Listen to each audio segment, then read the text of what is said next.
theories are coming.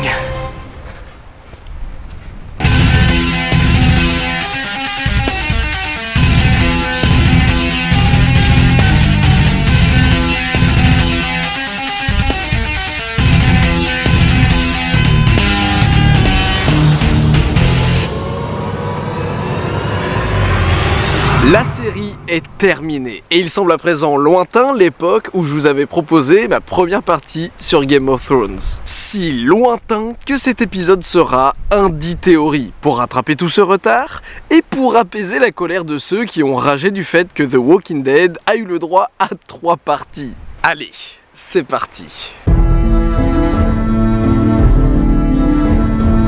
Non, tu ne rêves pas, cette théorie existe bel et bien, depuis très longtemps même. S'il est évident qu'à présent cette idée ne peut pas être vraie dans la série car on ne l'a jamais revue, l'espoir est en revanche permis dans les livres qui ne sont pas terminés et qui possèdent beaucoup de différences avec l'intrigue de la série. Tout ceci part du fait que le dernier murmure prononcé par Ned juste avant sa décapitation demeure encore un mystère. Qu'a-t-il prononcé à ce moment-là ? La rumeur s'est répandue sur les internets, en lisant sur les lèvres de feu Eddard Stark, celui-ci murmurait « Valar Morghulis ». Bon, vous me direz, sa tête est quand même tombée, ça ne change rien, il n'est pas vivant. À moins que ce n'était pas sa tête qui est tombée. Juste après son exécution, certains prisonniers vont partir en route vers le mur. Et parmi ces prisonniers, nous retrouvons Jaqen H'ghar, le sans-visage, celui-là même qui répétera Valar Morghulis à plusieurs reprises dans la série. Jaqen et Ned ont donc été dans les cachots de King's Landing en même temps. Est-il possible que ce ne soit pas Ned, mais un sans-visage, sous les ordres de Jaqen par exemple, qui fut exécuté à sa place ? Dans les livres, Sansa ne reconnaît pas le visage de son père une fois sa tête empalée. Et quand Catelyn récupère ses restes, elle dira que ses ossements semblent venir d'un homme plus petit. Le doute est permis, cette théorie est tentante, n'est-ce pas ? Mais restons un peu sur Jaqen. Une rumeur s'est répandue, comme quoi le corps de Rhaegar n'a jamais été retrouvé. Aux dernières nouvelles, Robert lui a donné un coup fatal qui brisa son armure, une armure ornée de rubis. Dans l'univers de la série, les rubis ont de mystérieux pouvoirs. Mais Lysandre, grâce au sien, pourra même changer d'apparence. Et si c'était aussi le cas pour Rhaegar, il pourrait changer d'apparence et pourrait donc très bien être toujours en vie. Selon Tom Washia, l'interprète de Jaqen, son personnage est bien Rhaegar. Il dit même que son nom, H'ghar, ressemble beaucoup à Rhaegar, et que même au niveau apparence, le profil de Jaqen fait très Targaryen. On pourra même ajouter que sa mèche argentée est typique des Targaryens. Rhaegar est connu pour son amour envers Lyanna Stark, et ce serait pour ça qu'il se serait pris d'affection pour Arya, qui lui ressemble beaucoup, que ce soit au niveau physique, mais aussi et surtout au niveau du caractère. Une question laissée en suspens dans la série, puisque Jaqen ne fera absolument aucun retour dans l'ultime saison.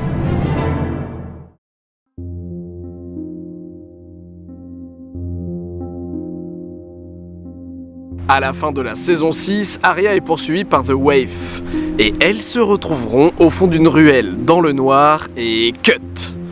Puis, Arya retourne voir Jaqen, qui nous dit que Arya est véritablement Arya. Certains sont persuadés que dans les saisons 7 et 8, c'est bien The Waif que nous suivons. En effet, quand elle dit à Jaqen qu'elle est Arya Stark et qu'elle retourne chez elle, Jaqen semble content, alors que cela fait 2 saisons qu'il lui apprend à être personne. To be no one. Sûrement car il sait que c'est The Waif, et qu'elle doit mener une mission dans laquelle elle doit avoir le visage d'Arya. Les capacités et l'attitude d'Arya changent même radicalement à partir de cet épisode. Elle se tient à présent exactement comme The Waif, arrivera à vaincre Brienne quand même, et elle sera sans pitié et sereine, que ce soit à propos de Sansa ou même de Daenerys. Et juste avant la bataille de Winterfell, elle demande à Gendry de lui fabriquer une arme qui n'est pas sans rappeler celle qu'utilisait The Waif. Bran, qui je le rappelle sait tout, la laisserait faire car il sait que c'est The Waif qui tuera le roi de la nuit. Une théorie intéressante mais qui pose quand même quelques soucis. Par exemple, pourquoi The Waif voudrait tuer Walder Frey ? Pourquoi Nymeria n'a pas reconnu que ce n'était pas Arya ? Bon, à vous de décider.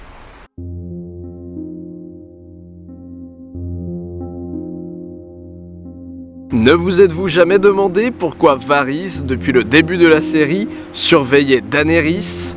Peut-être car il était un Targaryen, et il voulait que sa famille soit à nouveau sur le trône. Cette idée ne part pas de nulle part, bien sûr. Il y a tout d'abord le prénom de Varys. Varys.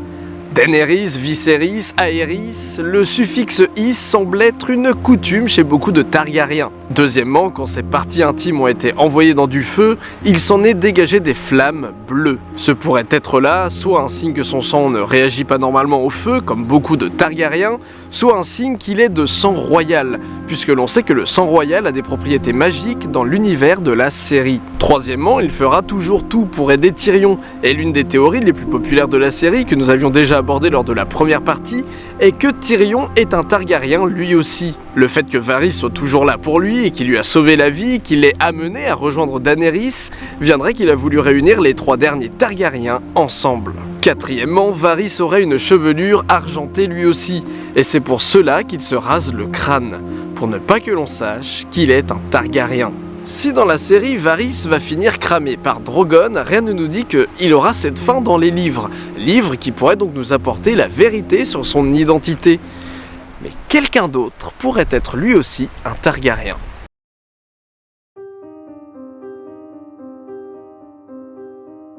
Et si The Night King était un Targaryen ? Vous me direz, non, le roi de la nuit c'est ce gars-là, et à cette époque les Targaryens n'étaient pas sur Westeros. Pour cette théorie très populaire, il faut partir de l'idée que l'être humain sacrifié par les enfants de la forêt pour devenir le roi de la nuit n'est pas le roi de la nuit de l'époque de la série. Il y aurait eu plusieurs rois de la nuit à travers les âges, idée qui se base aussi sur le fait que le roi de la nuit de la saison 4 et celui de la saison 5 ne sont pas joués par le même acteur. Bref, pourquoi une telle théorie ? Eh bien, tout simplement car le roi de la nuit n'est pas affecté par le feu. Une capacité que l'on retrouve chez certains Targaryens. Les fans ont alors fait le lien entre cette résistance et les symboles que laissent les marcheurs blancs sur leur passage. Des symboles dont la spirale ressemblerait au blason de la maison des Targaryens. Cette théorie a explosé lors de la saison 7, puisque jusque-là, on supposait que seuls les Targaryens pouvaient chevaucher un dragon. Et dans le final de la saison 7, The Night King chevauche un dragon. Ceci donnerait un tout nouveau sens à l'histoire, Jon et Daenerys affrontant en réalité l'un de leurs ancêtres. Malheureusement, la saison 8 n'apportera pas de réponse particulière au background du roi de la nuit. Certains pensaient qu'il était Rhaegar, d'autres carrément Bran lui-même, ou encore le 13e commandant de la garde de nuit, comme dans les livres, mais nous n'en saurons rien. À méditer.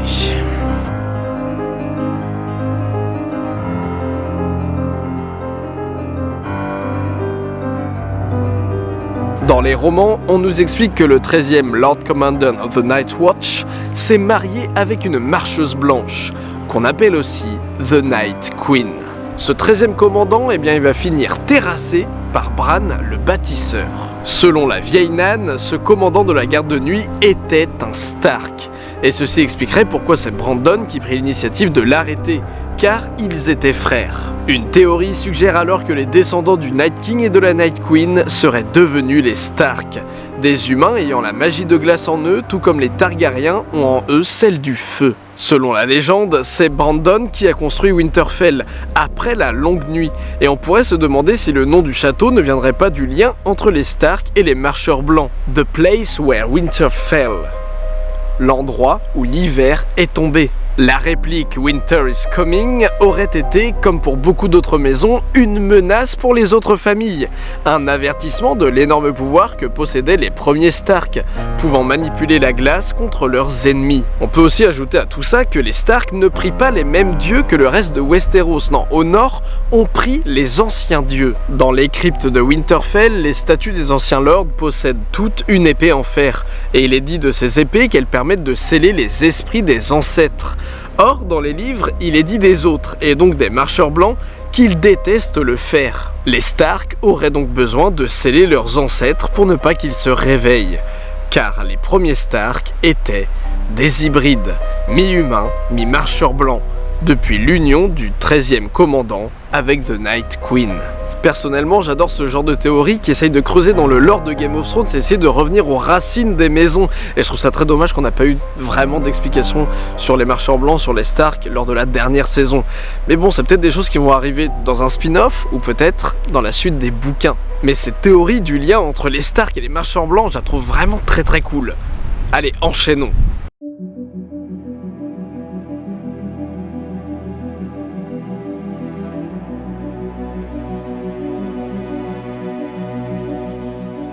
Brandon le bâtisseur est le fondateur de la maison Stark. On l'appelle le bâtisseur car c'est lui qui aurait bâti Winterfell, Accalmie, la grande tour de Villevieille et bien sûr le mur. Certains maîtres font valoir qu'il a fallu énormément de temps pour construire tous ces édifices, ce qui impliquerait que soit il aurait vécu une vie s'étendant sur plusieurs générations, soit Brandon le bâtisseur pourrait ne pas être un seul personnage comme dans les légendes, mais plutôt une série de rois portant ce nom, qui se seraient succédés à la tête de la famille Stark. Les contes les auraient tous réunis sous une seule et même figure. Mais dans les bonus des coffrets Blu-ray de la série, on a le droit à l'histoire de Westeros, et c'est Isaac Hempstead Wright, l'interprète de Bran, qui nous parle de l'histoire de Brandon le bâtisseur, et en l'appelant Bran. Dans les illustrations, on y découvre que Bran, le bâtisseur, se fait transporter sur une plateforme de bois. Et si, lors des voyages temporels de Bran, il était devenu Bran le bâtisseur? Ceci explique comment Bran le bâtisseur a pu vivre pendant plusieurs générations, car si Bran le bâtisseur est notre Bran à nous, et vu que notre Bran à nous est la corneille aux 3 yeux, cela veut donc dire que Bran le bâtisseur, étant la corneille, est immortel. La phrase « Il doit toujours y avoir un Stark à Winterfell » aurait été instaurée par Bran lui-même, afin qu'il puisse déplacer sa conscience à travers les générations de Stark qui se sont succédées, et ainsi toujours pouvoir savoir ce qu'il se passe à travers le temps. Les théories sur Bran ayant manipulé et forgé le passé de Westeros sont vraiment très nombreuses. Certains disent que le Burn Them All du roi Aerys II vienne de Bran, qui a essayé de contacter le pouvoir en place à ce moment-là en disant qu'il fallait brûler les morts. Mais Aerys est devenu le roi fou, un peu comme Hodor qui a perdu ses fonctions cérébrales à cause de Bran. Certains avancent même que le Multiface God pourrait être Bran, là encore, un dieu qui a façonné les événements de Westeros, un dieu allant de conscience en conscience et donc de visage en visage. Mais une autre théorie sur Bran risque de vous faire changer de regard sur la fin de la série.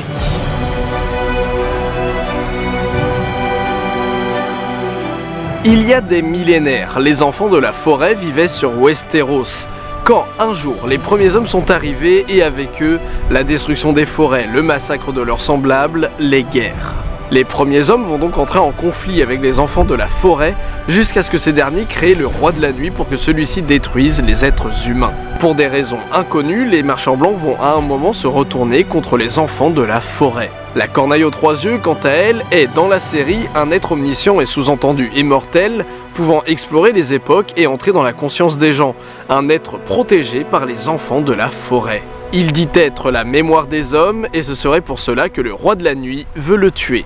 Mais est-il logique que la corneille, qui est donc la mémoire des hommes, soit protégée par les enfants de la forêt?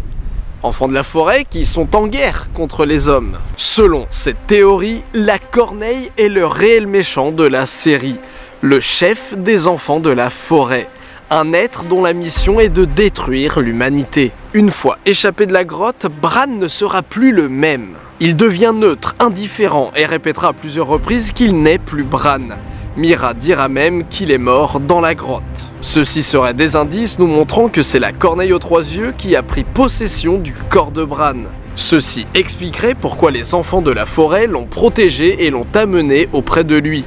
Bran, un humain, logiquement l'ennemi des enfants de la forêt, car la corneille voulait prendre possession de lui, afin d'accéder au trône.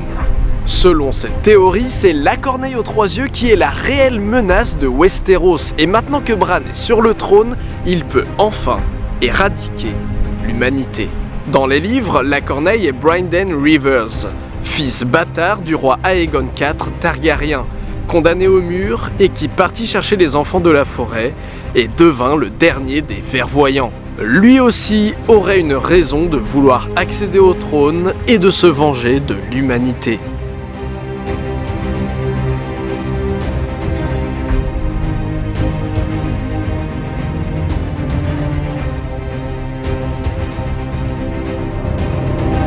Les maestres sont les savants de Westeros. Ils éduquent les princes, conseillent les seigneurs et le grand maître assiste même au conseil de King's Landing. Tous, sans exception, diront que la magie n'existe pas. Mais selon cette théorie, les maestres font partie d'un vaste complot visant à exterminer la magie, celle-ci étant jugée trop dangereuse. Premièrement, que ce soit à la Citadelle quand ils se moquent de Sam quand celui-ci leur parle des marcheurs blancs, Crescent qui veut comploter contre Mélisandre, Luwin qui explique à Bran que la conclusion de sa formation est que la magie n'existe pas. Il suffit pourtant d'aller à Braavos pour voir que ça existe bien. Ou bien il suffirait de voir une prêtresse faire son œuvre pour s'en convaincre. Deuxièmement, on nous dit que les dragons des Targaryens ont lentement dépéri, sont devenus au fil des générations de plus en plus petits, maigres et malades. Si certains personnages avancent que c'est la domestication de la créature qui l'a évolué dans ce sens, on peut aussi penser que ce sont les maîtres qui les ont empoisonnés, afin qu'ils n'existent plus. Troisièmement, Daenerys et ses dragons sont la métaphore pure du retour de la magie à Westeros. Et ce qui est marrant, c'est qu'on dit de Daenerys qu'elle est « The Breaker of Chains », la briseuse des chaînes. Et les maîtres portent tous une chaîne. Why did the citadel take your chain? Curiosity. Les maîtres seraient les destructeurs de la magie, murmurant quoi faire au seigneur et au roi, pouvant, selon les ordres de la citadelle, orienter ainsi le destin du royaume.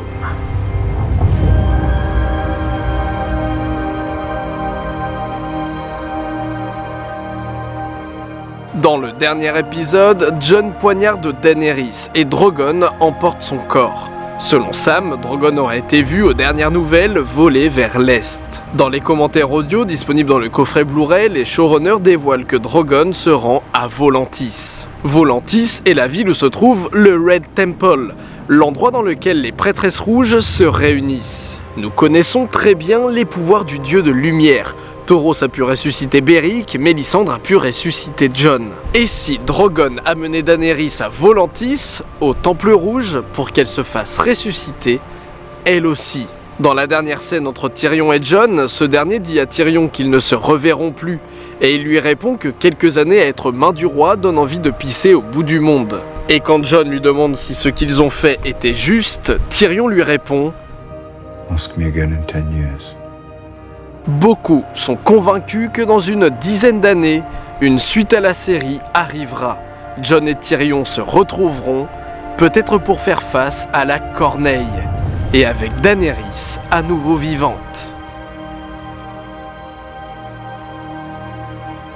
J'espère que cette vidéo vous aura plu. Débattez dans les commentaires, l'univers de Game of Thrones est trop riche pour s'en priver. C'était Didi Chandudoui. À la prochaine pour de nouvelles théories.